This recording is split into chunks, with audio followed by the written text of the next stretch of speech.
season গেমত এবাৰ আমি খেলিবৰ কাৰণে ট্ৰাই কৰি আছোঁ আৰু যদি আমি খেলোঁ তেতিয়াহ'লে নিশ্চিতভাৱে এখন খুব তয়াময়া ৰন কৰিম চিন্তা নকৰিব এইটো আমি ভালকৈ লাগি আছোঁ ছিজন গেমত আমি খেলিবলৈ চেষ্টা কৰি আছোঁ দেই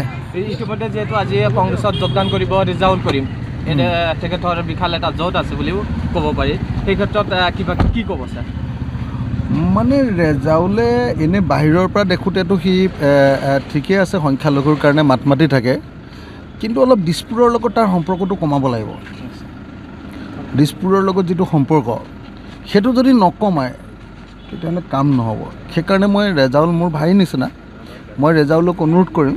যে ৰেজাউলে অলপ দিছপুৰৰ লগত থকা সম্পৰ্কটো সি অলপ কমাই দিলে ভাল নহ'লে মানে মানুহে বিশ্বাস নকৰিব থেংক ইউ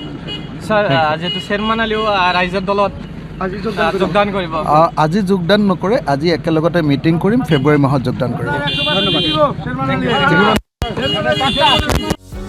যিকোনো খবৰৰ বাবে যোগাযোগ কৰক আমাৰ এই নম্বৰত 9181 307 221